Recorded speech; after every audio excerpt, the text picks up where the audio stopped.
Para masarapan ka, ano ang pinipili mong inumin? Ang pinipili mong inumin. Is it pineapple juice o buko juice? Mas yummy! I prefer May plus?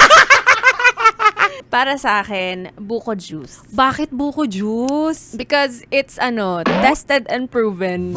Tested and proven. Parang proven. Hindi, kasi marami akong kilala na gusto nila yung buko juice kasi mas mura. Yung, sa pakiramdam, parang pampatamis daw yun eh. Pampatamis siya talaga. Kasi ako kung papipiliin ako parang mas madali sa akin na hanapin yung pineapple juice kapag talagang uhaw na ako, gusto ko na. Gustong-gusto mo Pag na. gustong-gusto ko na, nandiyan lang yan sa gilid o may convenience store na pwede akong pagbilhan.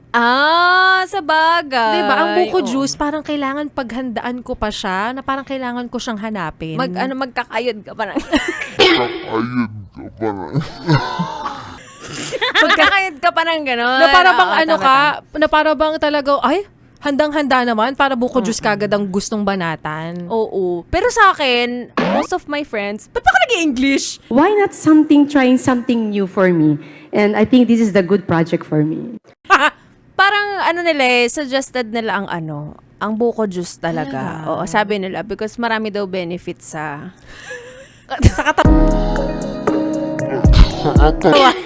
Which is true naman talaga. Oo, totoo Oo. naman. Tsaka kung pagkukumparahin mo talaga yung dalawa, yung buko juice mas healthy. mas healthy, organic. Yeah, totoo. Organic. Napaganon ako sa'yo. Ay, Authentic. Oo, ganun. Yung pineapple juice daw ay sasabayan mo ng snowbird. Oh? Paano masabi? Sabi nila, para daw... Ay, totoo. May mga ibang ganyan nga naman. Oo, yung experience, ganun, sa dila mo.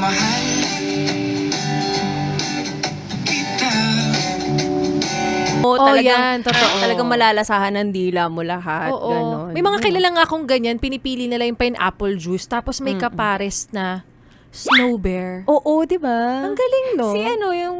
Sino yan? Drop mo yun ang name. Name May drop. nakilala Bakit namin ba? dito, good combo daw talaga yung pineapple juice. At saka snowbird. No, I know. Grabe na-educate tayo sa banter na to. Tsaka perfect din yung buko juice, tsaka pineapple juice. Pwede rin naman. Oo, ka? edi gusto mo, hindi ka makapili, edi pagsabayin mo. Oo. Pero ang intake nito, dapat consistent. Kung kaya mo araw-araw, kasi wala namang masama ka magbubuko juice ka araw-araw, pineapple juice, kasi healthy naman talaga, di ba? Tsaka kung gusto mo talaga na pagsabayin, edi mas maganda ang magiging epekto sa'yo. So, ano ba mas gusto ninyo? Buko juice o pineapple juice? Kapag pagkatapos kumain! O, Kumain! diba? Yung iba kasi syempre pag nauumay, medyo masyadong oily yung kinain. Parang, I like something parang Matamis, matamis, malamig. ganyan, like pineapple juice. Yung iba naman soda. Ano bang ginagawa mo dito, ha? Sinasabi ko na nga ba eh. Solid yes friend ka talaga. Dahil nandito ka na rin lang, sige na, mag-like at mag-comment ka na. Mag-subscribe ka na rin at i-click ang notification bell. Para mapasali ka sa mga kalokohan namin. Bawal na bawal mag-no dito, ha? Kasi yes to yes!